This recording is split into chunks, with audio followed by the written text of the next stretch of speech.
And welcome back दोस्तों।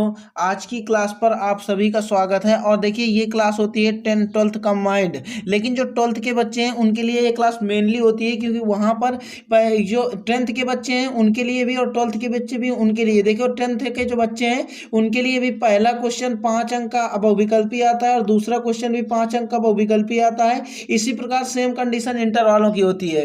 पहले question में पाँच क्वेश्चन बहुविकल्पी होते हैं और दूसरे क्वेश्चन में भी पाँच क्वेश्चन बहुविकल्पी होते हैं। हाई स्कूल में भी पांच क्वेश्चन ये गद्य के होते हैं और ये पद्य के होते हैं। तो गद्य के क्वेश्चन मैं कंप्लीट करवा चुका हूं, अब पद्य के क्वेश्चंस पर हम चल रहे हैं। ठीक है, तो आप लोगों को क्या है, अब पद्य के क्वेश्चंस पर ध्यान देना है और इनसे बाहर कुछ नहीं जाएगा। यकीन मानिए जो मैंने करवा दिया है उससे बाहर 1% का नहीं पूछा जाएगा, वही आएगा जो मैंने करवाया है। तो देखिए क्वेश्चन कह रहा है कौन सा ग्रंथ आदिकाल का है। तो सबसे पहली बात बेटा पता होना चाहिए कौन सा ग्रंथ। तो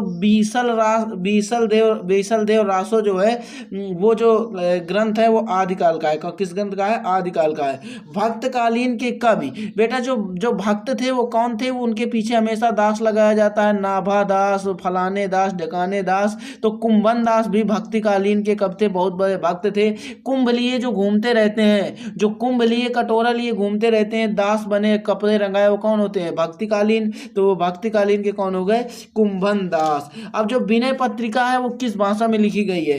विनय जी ने जो पत्रिका लिखी थी वो पहली बात तो विनय जी जो लेखक थे वो कहाँ रहते थे? ब्रज में रहते थे। कृष्ण जी जहाँ पे ब्रज में निवास करते थे वहीं पे रहते थे। तो उन्होंने कौन सी भाषा सीखी होगी बेटा? उन्होंने फिर तो अगर ब्रज में रहते हैं तो उन्होंने ब्रज भाषा सीखी होगी। तो किस विधि पर निर्माण किया होगा? तो ब्रज भाषा में किया होगा। तो विनय पत्रिका, क्योंकि विनय जी कहाँ रहते थे? ब्रज पर रहते थे।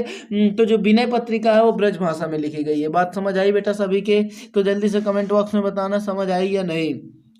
अब क्वेश्चन है रीतिकाल का दूसरा नाम। तो बेटा रीतिकाल, रीति मतलब रघुकुल रीत सदा चली आई, प्राण जाए पर वचन न जाई। इस लिहाज से अगर हम लोग देखा जाए कि मतलब जो रीति है, पहले क्या होता था? पहले अगर इंसान कोई बात बोल देता था तो चाहे उसके प्राण क्यों ना चले जाए लेकिन उस बात को झूठी नहीं होने देता था। ये बात क्लियर? लेकिन आज का युग क्या है बेटा? आज का युग फैशनेबल युग हो गया है। अभी आदमी कह देता है और कल नहीं आज ही भूल जाता है। क्या करता है? आज ही भूल जाता है। तो वो कहे में बदल गया है बेटा।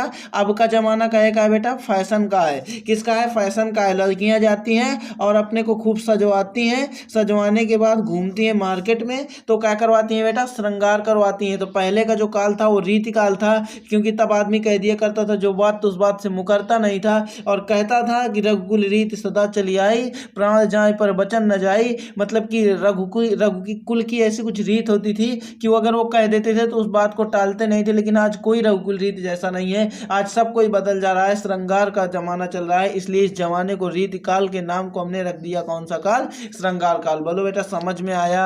अब इसके बाद बेटा ये तो याद करना पड़ेगा, आप जानते हो चिदम्बरम पुरस्कार सुमित्रा नंदन पंत का है और सुमित्रा नंदन पंत ने ज्ञानपीठ पुरस्कार जो होता है इसी पर प्राप्त किया था। आगे चलते हैं बेटा। छायावादी जो छायावादी युग है, छायावाद युग, उसकी दो विशेषताएं। तो प्रकृति चित्रण बहुत करता था ये, और सौंदर्य एवं प्रेम, प्रेम का मतलब प्रेमी वगैरह वाली बातें बहुत होती थी इस पर।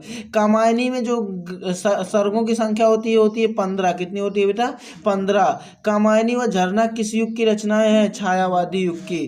प्रयोगवाद के परावर्तक हैं अज्ञेय। इसके बाद तीसरा सप्तक का प्रकाशन हुआ 1969 ईस्वी में। तो ये थे कुछ बेटा मोस्ट इंपॉर्टेंट क्वेश्चन जो आपके एग्जाम में पूछे गए हैं। अब इसका मतलब है कि ये क्वेश्चन इतने बार पूछा गया है लेकिन सब क्वेश्चंस पर मैं स्थान नहीं लिखता। ये इंपॉर्टेंट हैं, मैंने लिख लिया है। सभी इंपॉर्टेंट हैं जितने मैंने यहाँ पे करवाया है, इससे बाहर कुछ नहीं जाएगा। तो आप लोग कंप्लीट रखिए। मिलते हैं बेटा नेक्स्ट वीडियो।